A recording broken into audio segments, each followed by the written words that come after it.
ጌታችን አላህ Subhanahu Wa Ta'ala ምን ይላል? ኩሉ ነፍሲን ዛኢቀቱል መውት፣ እያንዳንዷ ነፍስ ሁሉ ሞትን ቀማሽ ነች።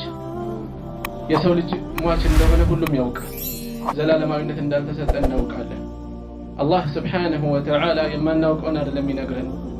ነገር ግን ሞት ብዙዎቻችን ከቅርባችን ሰው እየተገነጠለ ሲሄድ ከመደንገጥ ውጪ ለነገ የሚፈልገው መዘጋጀት ላይ ችላ የምንለው ነው።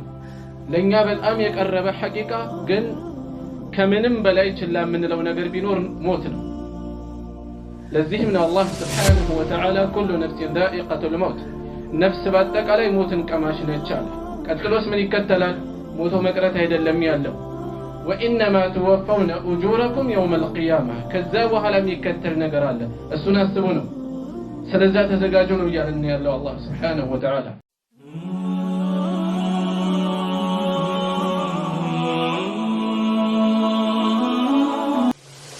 السلام عليكم ورحمة الله وبركاته.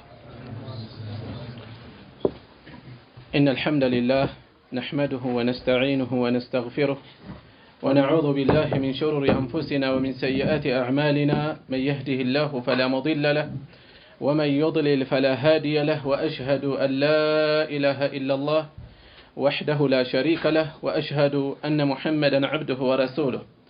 أحبتي في الله، يقول الله تبارك وتعالى في محكم تنزيله: كل نفس ذائقة الموت فإنما توفون أجوركم يوم القيامة فمن زحزح عن النار وأدخل الجنة فقد فاز وما الحياة الدنيا إلا متاع الغرور. ጌታችን አላህ Subhanahu Wa Ta'ala ምን ይላል? ኩሉ ነፍሲን ዛኢቀቱል መውት፣ እያንዳንዷ ነፍስ ሁሉ ሞትን ቀማሽ ነች። የሰው ልጅ ሟች እንደሆነ ሁሉም ያውቃል። ዘላለማዊነት እንዳልተሰጠን እናውቃለን። አላህ Subhanahu Wa Ta'ala የማናውቀውን አይደለም ይነግረን። ነገር ግን ሞት ብዙዎቻችን ከቅርባችን ሰው እየተገነጠለ ሲሄድ ከመደንገጥ ውጪ ለነገ የሚፈልገው መዘጋጀት ላይ ችላ የምንለው ነው። ለኛ በጣም የቀረበ ሐቂቃ ግን ከምንም በላይ ችላ የምንለው ነገር ቢኖር ሞት ነው። ለዚህም ነው አላህ Subhanahu Wa Ta'ala ኩሉ ነፍሲን ዛኢቀቱል መውት፣ ነፍስ በአጠቃላይ ሞትን ቀማሽ ነች አለ። ቀጥሎስ ምን ይከተላል? ሞቶ መቅረት አይደለም ያለው ወኢነማ ትወፈውነ ኡጁረኩም የውመል ቂያማ፣ ከዛ በኋላ የሚከተል ነገር አለ። እሱን አስቡ ነው። ስለዛ ተዘጋጁ ነው እያለን ያለው አላህ Subhanahu Wa Ta'ala። ወኢነማ ትወፈውነ ኡጁረኩም የውመል ቂያማ፣ ምድር ላይ ባሳለፋችሁት ነገር የምትመነዱት ኸይርም ከሆነ ኸይር፣ ሸርም ከሆነ ሸር ሰው የዘራውን የሚያጭደው የውመል ቂያማ፣ ከዛ በኋላ የሚከተል ነገር አለ።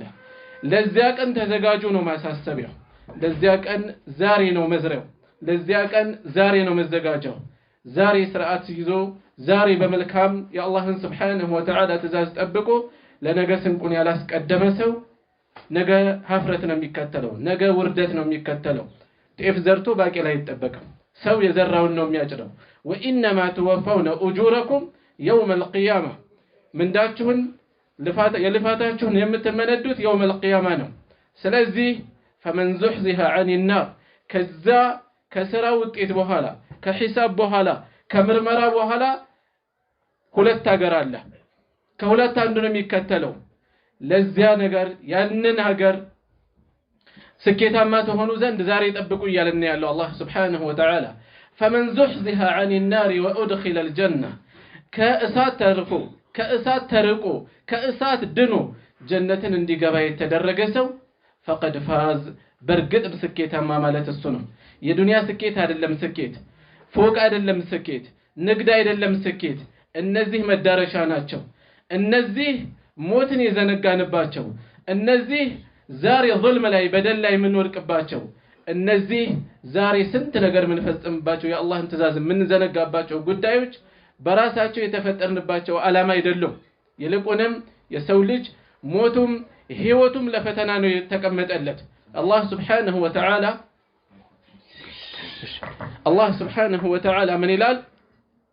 الذي خلق الموت والحياة ليبلوكم أيكم أحسن عملا، يا موتننا هيوتن يفتري هنا جيتا لمن علامة أيكم أحسن عملا، كنا أنت وسط ما نبلت ملكام سرين دهن يتايزند.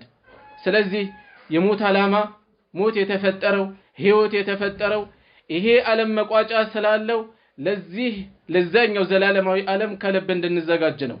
ይሄንን ዝግጅት እናደርግ ዘንድ አላህ Subhanahu Wa Ta'ala ዙሪያ ገባውን የምናስተውልበትን ህዋሳት ሰጥቶናል፣ አቅል ሰጥቶናል፣ ሪሳላ አስቀምጦልናል፣ ነብይ ልኮልናል፣ ቁርአንን አስቀምጦልናል። ከዚያ ባሻገር አስተውሉ ይለናል። ፀሐይ ምድሩን ተመልከቱ፣ ፀሐዩን፣ ጨረቃውን፣ ምድሩን፣ ቀንና ሌቱን ሁሉን ነገር ተፈኩር አድርጉ ይለናል። አላህ Subhanahu Wa Ta'ala ምን ይላል? إن في خلق السماوات والأرض واختلاف الليل والنهار لآيات لأولي الألباب በሰማያትና በምድር አፈጣጠር በቀንና በሌት መተካካት መፈራረቅ ለአያት በርግጥም ተአምራት አሉ፣ በርግጥም ማስተዋል አለ። ለነማን? ለህሊና ባለቤቶች፣ ለዓቅል ባለቤቶች። ከነዚህ ምድብ ውስጥ አለን ወይ? የቀንና ሌት መተካካት መፈራረቅ፣ ርዝመቱና ጥረቱ መቀያየር፣ የሰማያትና የምድር አፈጣጠር፣ በህዋ ላይ ያሉ ከዋክብቱ፣ ጨረቃው፣ ፀሐዩ ምን ወስደው ቁም ነገር አለ ወይ? ለአኺራ ስንቅ እንዘጋጅ ዘንድ አላህን Subhanahu Wa Ta'ala ይበልጥ እናወድስ ዘንድ ኃያልነቱን እናስተውል ዘንድ ምን ቁም ነገር እንማራለን? ራሳችንን እንመልከተው። ከአመት እስከ አመት በእነዚህ ነገሮች ተፈኩራችን ምን ያህል ነው? አለ ወይስ ጭልጥ ያለ መዘንጋት ውስጥ ነው ያለ ነው? የሞት ቅድም ያነሳሁት ነጥብ ላይ ሞትን በተመለከተ ሰዎች ነገ የውመል ቂያማ አይደለም እዚሁ ዱንያ ላይ ራሱ ሞት አፋፍ ላይ ሲሆኑ ያለፈው ሁሉ ይጸጽታቸው ይጀምራል። ሞት ሲመጣ ደግሞ ንቃት ይመጣል። ዑለማዎች ምን ይላሉ? الناس نيام ሰዎች እንቅልፍ ላይ ነው ያሉት፣ ተኝተው ነው ያሉት። فاذا ماتوا በሚሞቱ ጊዜ ምን ይሆናሉ? ይነቃሉ አሉ። ጸጸት ነው የሚመጣው። ያ ንቃት የሚጠቅም አይደለም። ከሞቱ በኋላ ስላለፈ ነገራቸው ያስባሉ።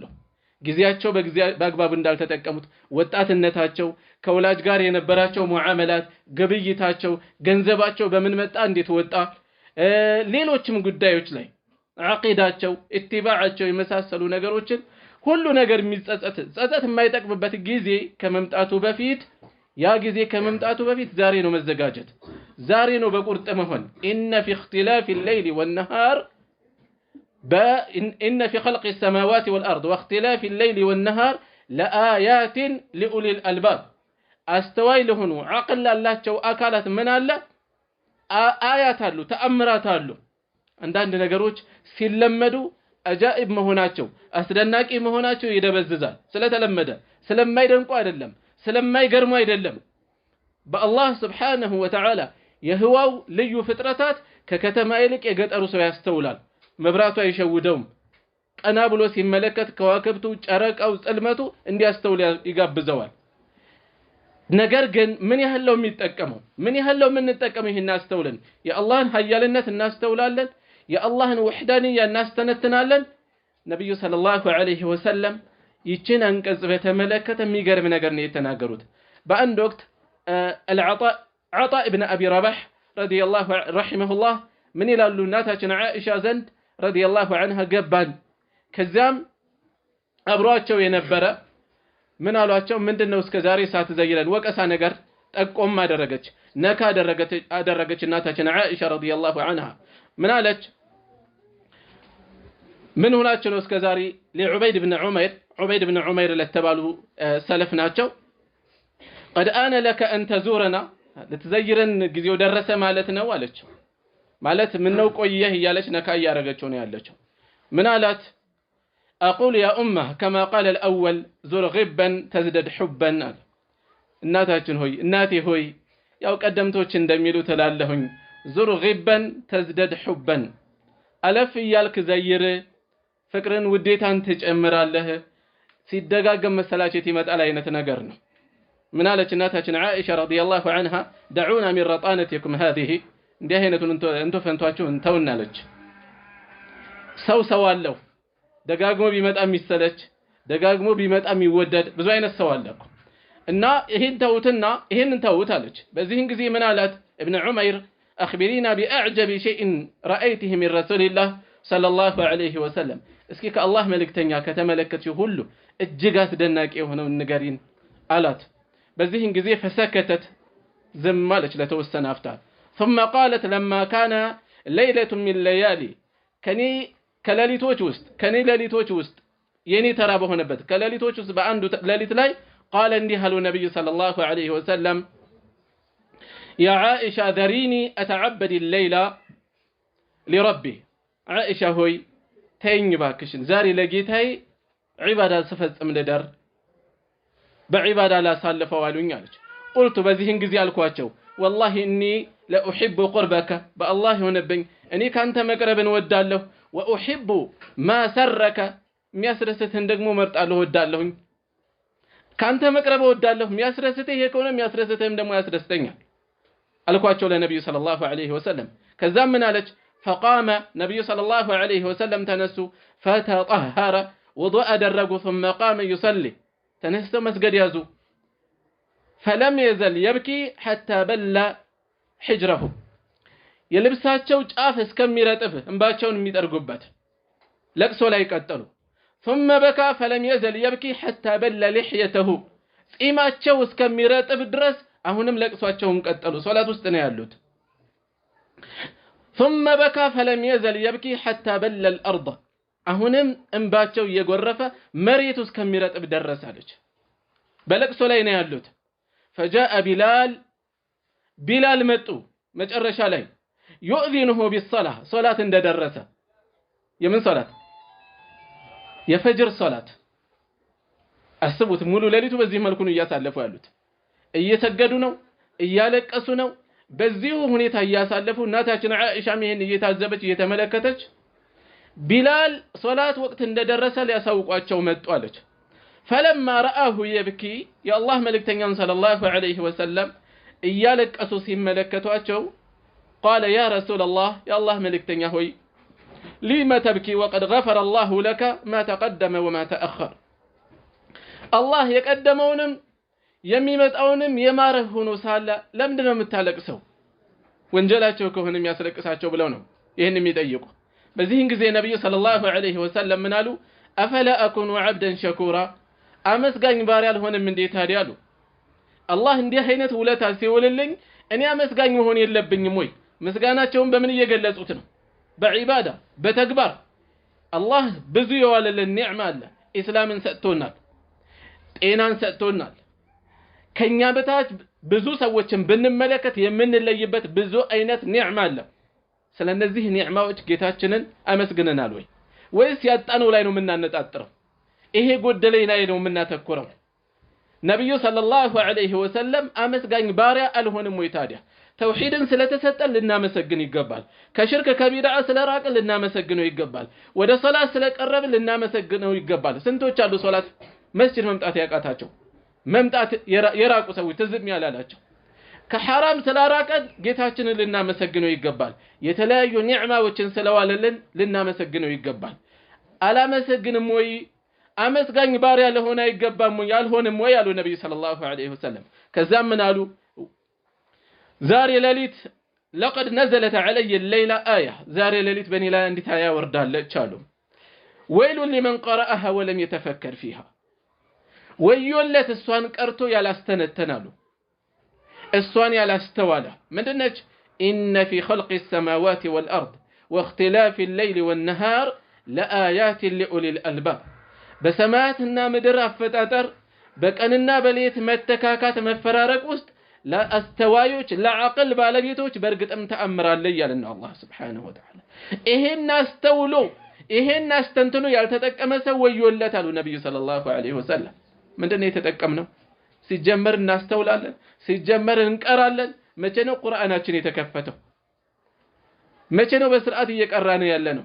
ከሞባይላችንና ከቁርአናችን የትኛው ብዙ ጊዜ ይከፈታል አብዛኞቻችን የተለከፍንበት በሽታ አብዛኞቻችን የገጠመን ፈተና በዚህ ዘመን ከቁርአን ከየትኛውም ጊዜ የበለጠ የራቅንበት የዱንያ እንቶ ፈንቶ የማይረቡ ነገሮች በአይናችን حرام በጆሮአችን حرام ውሏችን በአብዛኛው የሚወጠነው የሚቋጨው ከሐራም ነገር ጋር የተያዘ ነው ወይም ከዛ ዝቅ ቢል እንቶ ፈንቶ ነገር ነው ቲክቶኩ ዩቲዩቡ ፌስቡኩ ማአት ነገር ነው በገዛ ስልካችን ወንጀል እየሸመትን ያለ ነው አላህ Subhanahu Wa Ta'ala በዚህ ውስጥ ተአምር አለ ይያለን ያለው ቤት ውስጥ ነው የአላህን ፍጥረት መመልከት የአላህን ልዩ የሆኑ ተአምራት ማስተዋል ወይሉን ሊመን ቀረአሃ ወለም የተፈከር ፊሃ ይችን አንቀጽ ቀርቶ ያላስተነተነ ሰው ወዮለታሉ ነብዩ ሰለላሁ ዐለይሂ ወሰለም ስለዚህ ጌታችንን አላህ Subhanahu Wa Ta'ala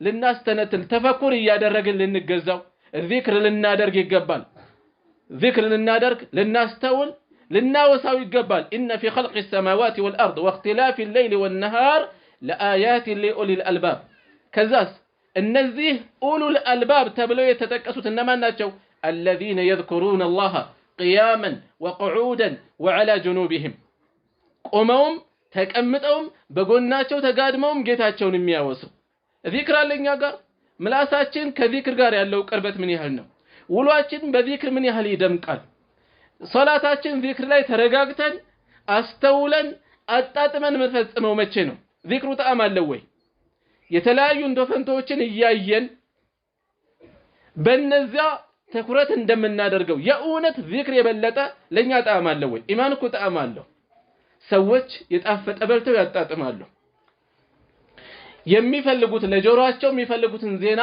ወይም ዜማ እየሰሙ ሊደሰቱ ሊረኩ ይችላሉ አማኞች ደግሞ የአላህን ቁርአን እየሰሙ ይደሰታሉ ይረካሉ በዚክር ይደሰታሉ አላ ቢዚክሪላሂ ተጥመኢኑል ቁሉብ አዋጅ ንቁ ልቦች አላህን በማውሳት ይረካሉ ያጣጥማሉ ስለዚህ ዚክርን በተመለከተ ምን ይመስላል ውሏችን ከጊዜያችን ደርሻለው ወይ ነብዩ ሰለላሁ ዐለይሂ ወሰለም الامام الترمذي رحمه الله በዘገቡት ሐዲስ ላይ ምን ይላሉ አቡ ደርዳ ያስተላለፉት الا انبئكم አልነግራችሁም ወይ بخير اعمالكم ከስራዎቻችሁ ሁሉ በላጭ ሆነውን በላጭ ስራችሁን አልነግራችሁም ወይ ምን አይነት ስራ ወደ አላህ መቃረቢያ የሆነ ከሆነ ዒባዳ ውስጥ በላጭ ሆነውን አልነግራችሁም ወይ وازكاها عند مليككم ከንጉሳችሁ ዘንድ የጠራ የሆነን ስራ ዒባዳ وارفعها في درجاتكم درجاዎቻችሁን ከፍ የሚያደርግላችሁ وخير لكم من انفاق الذهب والورق ወርቅና ብር ከመለገስ የበለጠ በላጭ ሆነው ዛሬ ሰው ከራሱ ከኪሱ ፈልቅቆ አውጥቶ መስጠት ተራራ የሆነበት ነው ፈተና የሆነበት ነው ምክንያቱ አንዱ ለዱንያ ያለን ፍቅር እጅግ የተጋነነ በመሆኑ የተነሳ ነው ፉክክር የነገሰበት በመሆኑ የተነሳ ነው ለጀነት የሚከፈለው መስዋዕትነት የጀነትን ቂማ በትክክል አለመረዳት ያመጣብን ጣጣ ነው ነገር ግን የጀነትን ቂማ ያወቀ በአኺራ የቂን ያለው ሰው በአላህ Subhanahu Wa Ta'ala ሽልማት የበለጠ ይሄን ያስቀደመ ሰው ያለውን ይሰጣል ኸይር ስራ ላይ ይሰማራል ነብዩ ሰለላሁ ዐለይሂ ወሰለም ከዚህ የማይተናነስ በአላህ መንገድ ላይ ከመለገስ ያውም ወርቅና ብር ከመለገስ የበለጠ የሆነውን አልነግራችሁምን وخير لكم من ان تلقوا عدوكم እንደዚሁም ጠላታችሁን አግኝታችሁ فتضربوا اعناقهم ويضربوا اعناقكم ጠላት አንገታችሁን መቷችሁ ሸሂዶች ከምትሆኑበት ወይም የጠላትን አንገት እየቀነጠሳችሁ የአላህን ከሊመተ ላ ኢላሃ ኢላላህ የበላይ ለማድረግ ከምትፋለሙበት የበለጠ የሆነን አልነግራችሁምን አሉ ነብዩ ሰለላሁ ዐለይሂ ወሰለም ሰሃቦች የአላህ መልእክተኛ ሆይ እንዴት አይንገሩን እንጂ አሉ ዚክሩላሂ ተዓላ አላህን Subhanahu Wa Ta'ala ማውሳት ነው አሉ ዚክር በዚህ ደረጃ ዋጋው የላቀ እንደሆነ ተነግሮንም ምን ያህል ጊዜያችን ነው ለዚክር የሚሰጠው ምን ያህል ምላሳችን ከዚክር ጋር ቅርበት አለው ስለዚህ ከለታችን ከቀናችን ልክ ለስራችን ለቤት ለዱንያ ስራችን ትኩረት እንደምንሰጠው ለአኺራችን ትኩረት ልንሰጥ እንዲያውም የበለጠ የመጣንበት ዓላማ አኺራ ነው وما خلقت الجن والانس الا ليعبدون የተገኘነው ዱንያ እኮ አይደለም ዱንያ ለዛኛው መሻገሪያ ድልድይ እንጂ ዋናው ዓላማ ሆነ አይደለም የመጣነው ዓላማው የተገኘንበት ዋናው ዓላማ አኺራ አለ ዘላለማዊ ሀገር አለ የአማኝ ሀገሩ ብልጥ ከሆነ ለዚያ ሀገር በቁርጥ መዘጋጀት ነው ለዚያ ሀገር ስንቅን መሰነቅ ነው ለዚያ ሀገር አላህን መፍራትን ማስቀደም ነው አላህን መፍራት ምን ማለት ነው ከወንጀል መራቅ የአላህን ትእዛዝ ማስቀደም ማለት ነው አቡ ሁረይራ ረዲየላሁ ዐንሁ አንድ ሰው ጠየቃቸው አላህን መፍራት ተቅዋ ማለት ምንድነው አላቸው ተቅዋ ምንድነው ሲላቸው ምን አሉት በሾሃማ መንገድ ተጉዘህ ታውቃለህ ወይ አሉት። አዎ አላቸው። እንዴት ነበር የምትጓዘው አሉት። እሾሁ እንዳያገኘኝ እግሬ እንዳይወጋኝ አንዳንዴ እርምጃዬን ረዘም አድርጌ አልፈዋለሁ፣ አንዳንዴ እርምጃዬን አሳጥራለሁ፣ አንዳንዴ ወደ ቀኝ አንዳንዴ ወደ ግራ እየሸወድኩ አልፋለሁኝ እሾሁን አላቸው። ተቅዋ ማለትም ልክ እንደዚህ ነው። የአላህን ክልከላ ላለመፈጸም እየተጠነቀቅክ የምትጓዝበት ነው አሉት። የአላህን ክልከላ ላለመፈጸም በዚህ መልኩ እየተጠነቀቅክ የምትጓዝበት ነው። ስለዚህ ተቅዋ ማለት ቀዳሚው አላህ ስብሓነሁ ወተዓላ በእኛ ላይ የጣለው ኃላፊነት ነው። ሁሉ ነገር በዚህ ስር ይካተታል። ላኢላሃ ኢላላህ ተውሂዱ ከተቅዋ ጋር የተያያዘ ነው። ከሽርክ መጠንቀቅ ተቅዋ ጋር የተያያዘ ነው። በሱና ላይ መጓዝ ተቅዋ ጋር የተያያዘ ነው። ከቢድዓ መራቅ ተቅዋ ጋር የተያያዘ ነው። የአላህን ትእዛዛት መፈጸም ክልከላውን መራቅ ሁሉ ነገር ከዚህ ጋር የሚካተት ነው። ለዚህም ነብዩ ሰለላሁ ዐለይሂ ወሰለም ምን ማለታቸው ኢተቂላህ ሐይቱማ ኩንት፣ የትም ብትሆን አላህን ፍራ። በቤትህም አላህን ፍራ፣ በሱቅ በገበያ ቦታ አላህን ፍራ፣ ብቻህን ስትሆን አላህን ፍራ፣ ከሰው ጋር ስትሆን አላህን ፍራ፣ ስትደሰት አላህን ፍራ፣ ስታዝንም አላህን ፍራ፣ በሰርግ አላህን ፍራ፣ በሞት አላህን ፍራ። በእያንዳንዱ ሁኔታ በጨለማ አላህን ፍራ፣ በብርሃን አላህን ፍራ። የሰው ልጅ እንዳለበት ቦታ ስሜቱ ይቀያየራል። ለወንጀል ያለው መዳፈር ወይም ለኸይር ስራ ያለው ጥንካሬና መዘናጋት ይቀያየራል። ብዙ ሁኔታ ነው የሚኖርን። ስለዚህ አጠቃላይ ዲን አልኢስላም ማጠንጠኛው ተቅዋ ነው። ስድስቱ የኢማን ማዕዘናት ተቅዋ ነው ዓላማቸው። አምስቱ የኢስላም ማዕዘናት ተቅዋ ነው ዓላማቸው። ሌሎችም የዲን ክፍሎች በአጠቃላይ ዓላማው ተቅዋን ተሕቂቅ ማድረግ ነው፣ ተቅዋን ማረጋገጥ ነው። ስለዚህ ራሳችንን ከተቅዋ አንጻር እንመልከት። አላህን ፍራ ማለት ያስደነግጠናል። የእውነት አላህን መፍራትን ከልባችን እናስገኛለን። አላህን መፍራትን ለማስገኘት ቲላወተል ቁርአን አለን፣ አዝካር አለን፣ ሶላትን በአግባቡ እንሰግዳለን፣ ረመዳን በትክክል እንጾማለን። ሌሎችንም የአላህን ህግጋት ዓላማቸው ይሄ ነው። ሱብሓነከ አላሁመ ወቢሐምዲከ አሽሀዱ አን ላ ኢላሃ ኢላ አንተ አስተግፊሩከ ወአቱቡ ኢለይክ። ወሰላሙ ዐለይኩም ወረሕመቱላሂ ወበረካቱ።